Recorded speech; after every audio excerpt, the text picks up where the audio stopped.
Hi students, आज फिर से आप सभी लोगों को वेक्टर अलजेब्रा के लेक्चर 28 में स्वागत है, अभिनंदन है। आज हम लोग टाइप 5 है, उसको क्वेश्चन नंबर 7 करेंगे। देखते क्वेश्चन 7 क्या कहता है। कहता है if 2i minus j plus k comma i plus 2j minus 3 k and 3i plus xj plus 5 के बी कोप्लानर। कहता है ये तीनों वेक्टर्स हैं कोप्लानर। देखिए यहाँ पॉइंट बात क्या है, ना ही वेक्टर्स का बात क्या है, ना ही क्वेश्चन में पॉइंट लिखा है, ना ही वेक्टर लिखा है। जब दोनों ना लिखे तो हम लोग क्या एज्यूम करना है कि वेक्टर दिया गया है। तो चलिए हम लोग सबसे पहले कोप्लानर के लिए जो कंडीशन होता है, पर लीनियर कॉम्बिनेशन करते हैं। लीनियर कॉम्बिनेशन करने के बाद फिर वहां पे हम लोग वैल्यू लाते हैं, डिटरमिनेंट लाते हैं, फिर उसको जीरो करते हैं, फिर जाके हम लोग वैल्यू निकालते हैं। तो वही सारा कारनामा जो पीछे वाला क्वेश्चन हम लोगों ने की, इसी प्रोसेस से हम लोग को चलना पड़ेगा। तो चलिए हम लोग सॉल्यूशन में क्या करते हैं। सॉल्यूशन में मान ले कि let alpha factor equal to 2i minus j plus k, beta factor equal to i plus 2j minus 3k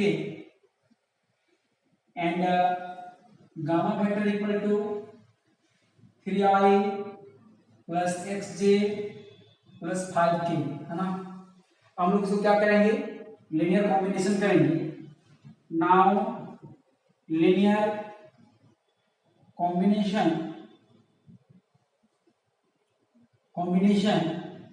of alpha factor in form of beta vector and gamma vector. जरा गौर करेंगे, ध्यान देंगे। हम लोग क्या लिखते थे, alpha equal to x beta plus y gamma. जरा गौर करेंगे, यहां पर थोड़ा सा टेक्निकल प्रॉब्लम है। क्या है, जरा ध्यान दें। देखिए आपका जो क्वेश्चन है, देखिए आपका जो क्वेश्चन में किसका वैल्यू निकालना है, x आपका अननोन वेरिएबल है, और आपने यहां पर क्या वेरिएबल मान लिया है, x मान लिया है। तो ये जो x मान जो ये कंसीडर्ड किया गया है, ये x और ये x दोनों कोलाइड कर जाएगा, इसीलिए हम लोग इसको x1 कह देते हैं, इसको y1 कह देते हैं। पता चला ऐसा क्योंकि क्वेश्चन में ही x दिया गया है, इसलिए। अब चलिए सारा वैल्यू रिकॉर्ड करते हैं। तो अल्फा वेक्टर कितना है, 2i minus j plus k equal to x1, beta vector कितना है i plus 2j minus 3k plus y1, gamma vector कितना है 3i xj प्लस 5k, है ना। अब यहां से हम लोग कोफिशिएंट को कंपेयर करने के लिए i j और k का सिंगल टर्म लाएंगे। तो यहां से i कॉमन नहीं है, क्या मिलेगा x1 प्लस 3y1। देखिए यहाँ x1 हो मल्टीप्लाई करेंगे तो यहाँ पर 3y1 होगा, और कॉमन क्या है i प्लस क्या मिलेगा, यहां से j कॉमन नहीं है तो क्या मिलेगा 2x1 प्लस xy1, यहां पर j हो जाएगा, k वाला टर्म लेंगे तो क्या मिलेगा माइनस 3x1, और यहां पर केवल टर्म कितना है 5y1, और मल्टीपल क्या होगा k। अब देखिए हम लोग के पास क्या मिला है, यहाँ पर i है, यहाँ भी i है, लेफ्ट साइड j है, यहाँ भी j है, राइट साइड k है, यहाँ भी k है। तो ऐसी स्थिति में हम लोग क्या करेंगे, कोफिशिएंट को इक्वेट करेंगे। तो क्या करेंगे मिलता है, ध्यान दीजिए। Now equating the coefficient of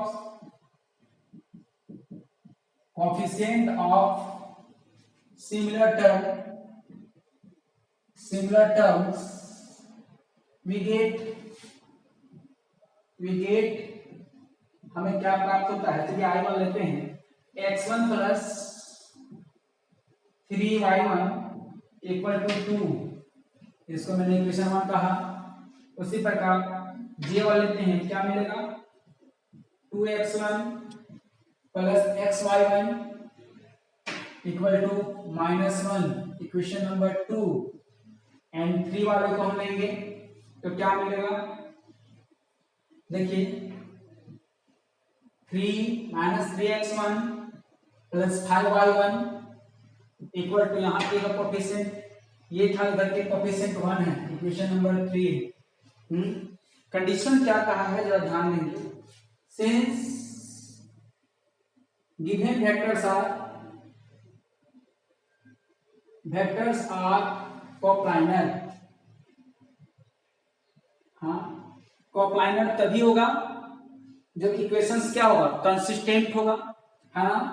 तो कोप्लानर मतलब क्या है, हम ये भी लिख सकते हैं इक्वेशंस आर कंसिस्टेंट। हाँ आप मैट्रिक्स में पढ़े होंगे ये बात कि कंसिस्टेंट का मतलब क्या हो गया कि डेल्टा इक्वल टू 0 होगा, ठीक ना। तो देयर हम लोग कह सकते हैं कोप्लानर हुआ, कोप्लानर के लिए क्या होगा, डेल्टा इक्वल टू 0 होगा। और कल हम लोग ने सीखा था डेल्टा कहां से निकलते हैं, कोएफिशिएंट ऑफ x क्या है 1, इसमें क्या है 2, यहाँ x1 का कोएफिशिएंट चलेगा, इसमें क्या है -3, फिर इसमें क्या है y कोएफिशिएंट 3, इसमें क्या है x, और इसमें क्या है 5, और फिर कांस्टेंट टर्म क्या है 2 -1 1 इक्वल टू 0। अब चलिए हम एक्सपेंड कर लेते हैं, ठीक ना। नाउ एक्सपेंडिंग अलोंग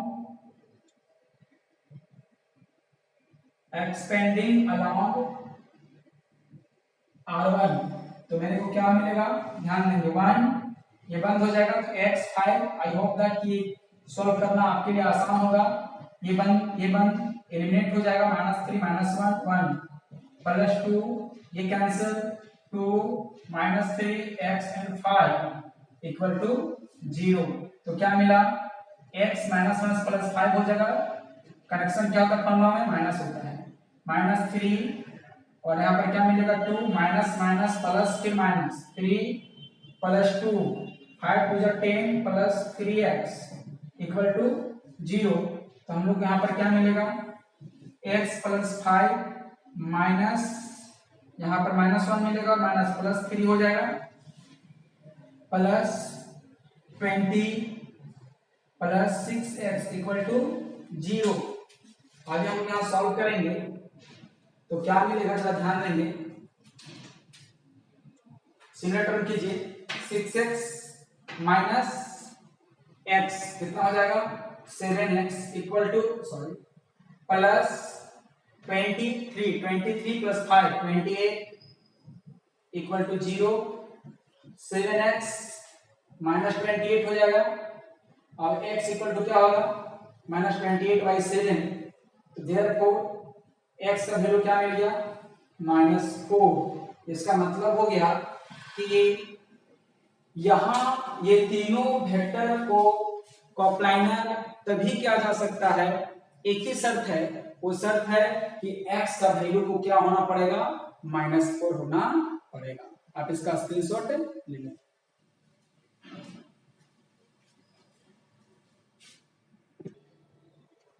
देखिए क्वेश्चन नंबर 8 क्या है, ठीक है। क्वेश्चन नंबर 8 थोड़ा कॉम्प्लिकेटेड है, इसको केयरफुली देखना आप लोग को, सावधानी हटी तो दुर्घटना घटी, क्वेश्चन गया काम से। चलिए देखिए क्वेश्चन क्या कहता है, ध्यान दीजिए, vector a, vector b, vector c with 3 non coplanar vectors. आपको बता दे रहे हैं बार बार कि ये स्टेटमेंट क्यों लिखते हैं non zero non coplanar, question को बचाने के लिए, नहीं तो यदि जीरो हो जाएगा तो सारा क्वेश्चन जीरो में एलिमिनेट हो जाएगा, तो फिर क्वेश्चन बचेगा क्या, इसीलिए इसको लिखता है क्वेश्चन को बचाने के लिए। Established linear relation between the vectors S, established a linear relation between vectors. जो वेक्टर दिए गए हैं, ध्यान देंगे पॉइंट है कि वेक्टर हैं, किसी को ये बात दिमाग में चल रहा हो कि 1 2 3 4 दिया हुआ है और 4 देता है कंपोनेंट या 4 को टर्म देता है तो पॉइंट्स होता है, ये दिमाग से निकाल दीजिए। क्वेश्चन आपका क्या कर रहा है, वेक्टर्स, तो ये वेक्टर्स ही हैं, आपको वेक्टर निकालने का आवश्यकता नहीं है, ये पॉइंट्स होता तो फिर हम वेक्टर निकाले। तो देखिए हम लोग क्वेश्चन कहाँ है, क्या निकालना है, पर इसको समझेंगे। तो मान लेते हैं ये सॉल्यूशन में let vector alpha equal to a plus 3b plus 4c, vector beta equal to a minus 2b plus 3c होगा, यहाँ पे 3c, gamma vector equal to a 5b vector minus 2c and alpha beta gamma हो चुका है। चलिए पूरे लेते हैं, लैम्डा लेते हैं, lambda vector equal to 6a plus 14b plus 4c, यही ना। अब चलिए हम लोग लीनियर कॉम्बिनेशन निकालते हैं। नाउ लीनियर कॉम्बिनेशन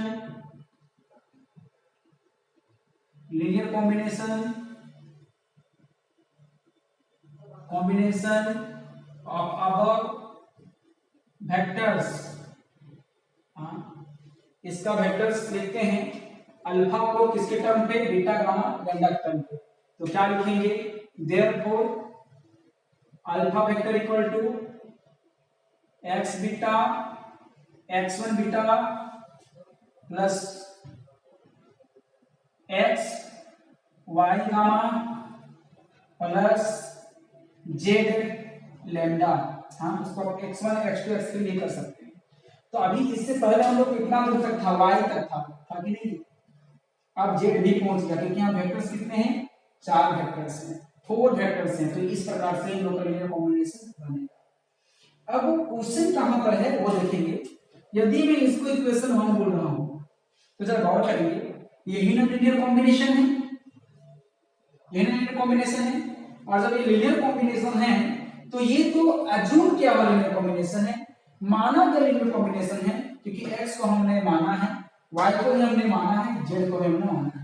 यदि x का कुछ वैल्यू होता, y का कुछ वैल्यू होता, z का कुछ वैल्यू होता, अल्फा बीटा गामा लैम्डा तो दिया गया है, इसका मतलब यहाँ पे हमारा कुछ भी अजम्पशन नहीं रहता, कुछ भी माना हुआ चीज नहीं रहता। तो हमारा माना हुआ चीज क्या है, x y और z दिया गया, क्या है, अल्फा बीटा गामा और लैम्डा दिया गया है। तो सोचिए यहाँ जो माना हुआ x है, यदि x का वैल्यू निकाल लेते हैं, y का वैल्यू निकाल लेते हैं और z का वैल्यू निकाल लेते हैं और यहाँ पे पुट कर देते हैं, तो यही लीनियर कॉम्बिनेशन हो जाएगा, होगा नहीं होगा।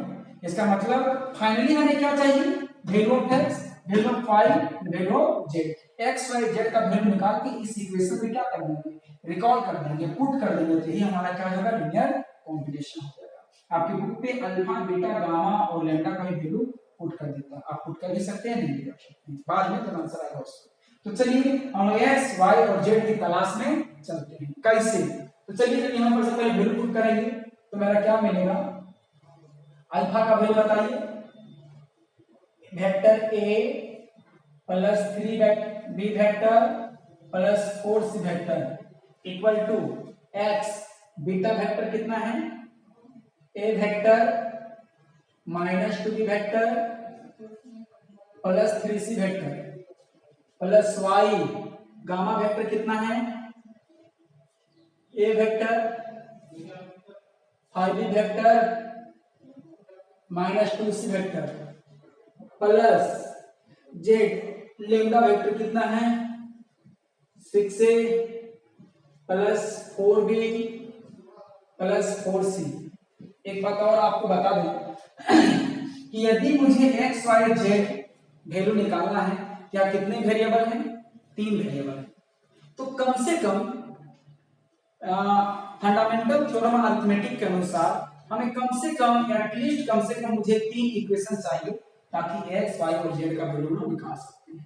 तो इसी तीनों इक्वेशन की तलाश में हम लोग हैं।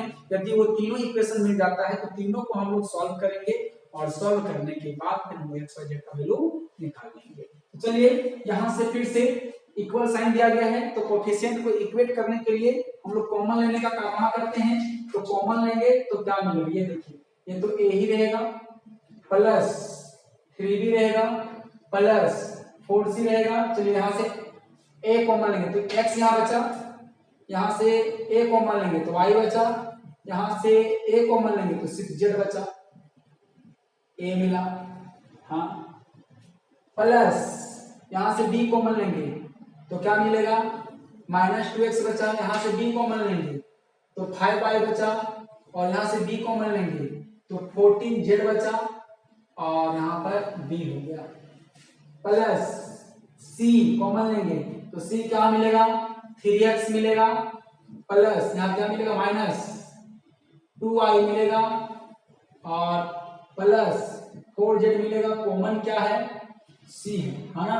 अब देखते हैं हम लोग कि कोएफिशिएंट को इक्वेट करने पे कितने इक्वेशन मिलते हैं, वो हम लोग देखते हैं। नाउ इक्वेटिंग द कोएफिशिएंट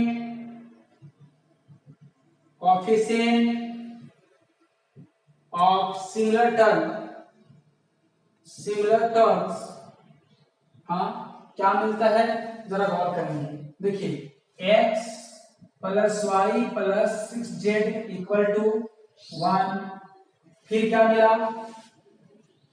मिला, -2x plus 5y plus 14z equal to 3, और क्या मिला, देखिए 3x -2y 4z equal to 4 मिला। अभी देखिए हम लोग को 3 वेरिएबल हैं, 3 इक्वेशन निकल चुका है। ये इक्वेशन 1 इसको हम बोल दिए, इसको इक्वेशन 2 कह दिए, और इसको इक्वेशन 3 कह दिए। अब आपके पास 3 इक्वेशन है, इन तीनों इक्वेशंस को सॉल्व करना है और x y z का वैल्यू निकालना है। हम लोग जैसे भी सॉल्व करें तो जरा गौर करेंगे, ध्यान देंगे। पहले इसमें से हम लोग किसी को भी 2 इक्वेशन को सॉल्व करेंगे, उसके बाद तीसरे इक्वेशन में हम लोग वैल्यू पुट कर देंगे। तो चलिए हम लोग पहला और दूसरा के सॉल्व करें, फर्स्ट और सेकंड को सॉल्व करें। क्या है, x plus y plus 6z equal to क्या है, 1 है। किसी एक को कैंसिल करने की कोशिश कीजिए। यहाँ क्या है, इक्वेशन -2 है, और यहाँ क्या है, 2 है। तो चलिए जरा गौर करेंगे, ध्यान देंगे। हम लोग क्या करते हैं, इक्वेशन 1 इंटू -2 प्लस इक्वेशन 2, ऐसा क्यों कि यदि -2 करेंगे तो सारा में 2 जगह ठीक आ जाएगा, -2 हो जाएगा। 2 से मल्टीप्लाई कीजिए, क्योंकि 2 से मल्टीप्लाई करेंगे तो यहाँ पर प्लस 2x आएगा, यहाँ पर -2x है, कट जाएगा। तो यहाँ क्या मिलेगा, बोलिए, 2x plus 2y plus 12z equal to 2, और यहाँ पर क्या मिला, -2x प्लस 5y प्लस क्या मिला, 12 14z इक्वल टू 3। ये दोनों क्या हो जाएगा, कैंसिल हो जाएगा, ये टर्म कैंसिल हो जाएगा। तो क्या मिलेगा बताइए, 7y plus 6 26z equal to 5, ठीक ना। अब जरा गौर करेंगे, हम लोग को यहां से किसी एक का वैल्यू निकाल लो, इसको इक्वेशन नंबर 4 कह दो, हाँ, और यहाँ पर किसी एक का वैल्यू निकाल लो तो क्या मिलेगा, 7y equal to 5 minus 26z, और चाहे z भी किसी को भी निकाल सकते हैं। तो y इक्वल टू क्या मिला, 5 माइनस 26z बाई 7। ये इक्वेशन नंबर 5 हम इसको कह दिए। अब इसका स्क्रीनशॉट ले लें, मैं इसको इरेज करूंगा।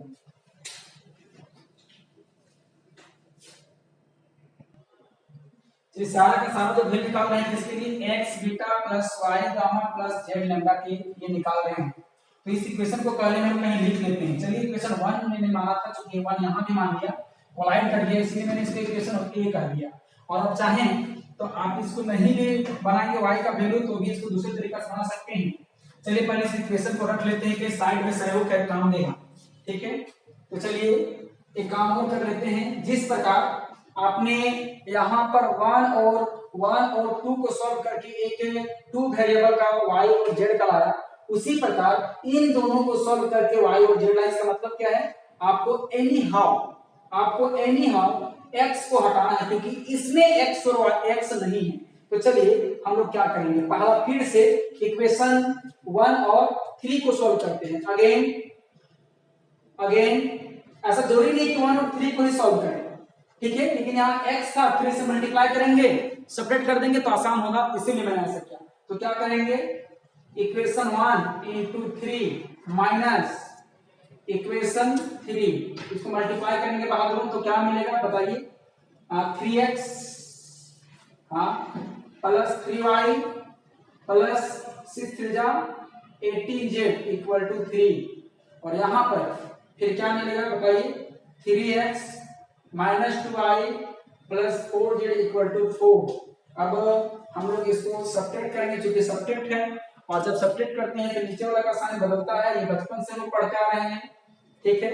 ये दोनों क्या हो गया, कैंसिल हो गया, और यहाँ पर क्या हो जाएगा 5y, और यहाँ पर क्या हो जाएगा प्लस 14z इक्वल टू -1। अब ये इक्वेशन हमारा क्या मिल गया, ये इक्वेशन 5 मिल गया, ठीक ना। अब ये इक्वेशन 5 मिला। अब जरा गौर से आप देखेंगे बहादुर, ये yz ये फिर से 10th क्लास का इक्वेशन मिल गया है। अब इन दोनों को हम लोग क्या करेंगे, सॉल्व करेंगे। तो चलिए फिर से सॉल्व करते हैं किसको, इक्वेशन 4 और इक्वेशन 5 को। चलिए हम लोग क्या करेंगे,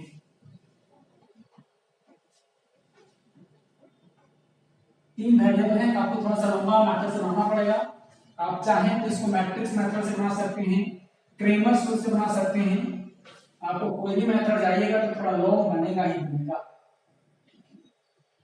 ये इक्वेशन को हमें बचा के रखना है, क्योंकि हम लोग सारा का सारा वैल्यू इसी के लिए निकाल रहे हैं, इक्वेशन ए के लिए, है ना। अब देखिए हम लोग क्या करेंगे, नाउ सॉल्विंग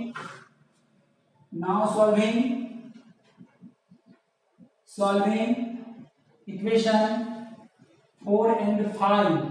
तो क्या मिलेगा, यहां देखेंगे ये 7y है और ये 5y है, इसको 5 से मल्टीप्लाई करेंगे, इसको 7 से मल्टीप्लाई करेंगे, तो क्या होगा बताइए, equation 4 into 5 minus equation 5 into उसको 7 से करना पड़ेगा, तो क्या मिलेगा जरा बताइए, 7 को 5 से 35, इसको 5 से 7, फिर जब 35 इसको फिर 5 से, फिर इसको 5 से, तो क्या y मिला, फिर प्लस 26 5 जा 5 6 जा 30, रिमेनिंग 3 10 एंड 13 z, और इक्वल टू 25, और यहाँ पर क्या मिलेगा 7 5 जा 35y 14 5 जा 7 जा ना 14 7 जा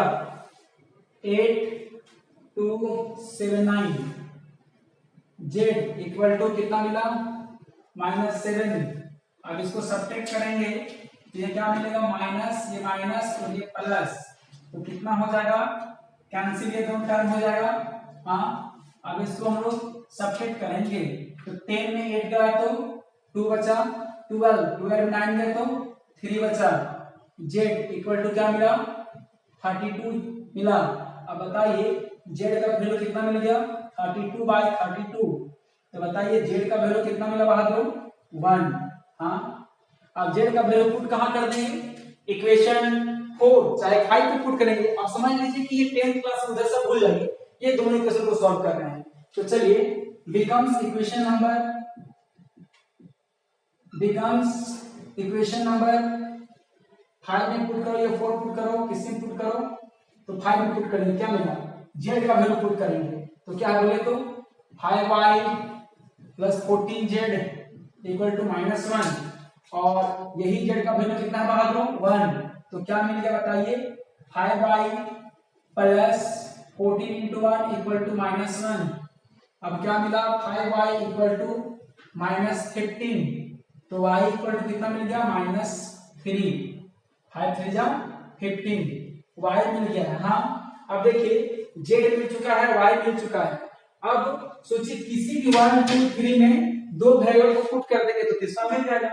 अब चलिए हम बिकम्स इक्वेशन नंबर किसी में पुट कर दें, बिकम्स इक्वेशन नंबर 1, तो 1 में क्या है x plus y plus 6z equal to 1, तो बताइए z का वैल्यू पता है और y का वैल्यू पता है, पुट कीजिए, तो मेरा यहाँ से x फाइंड होगा, बोलिए प्लस y का value -3 plus 6 into 1 equal to 1, तो मेरा क्या मिला 6 में 6 में 3 गया तो 3 बचा, इक्वल टू क्या मिला 1 माइनस 3, तो फाइनली x का वैल्यू क्या मिल गया -2।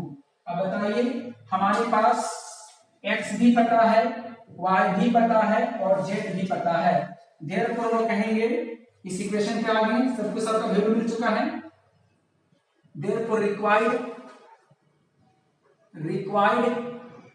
लीनियर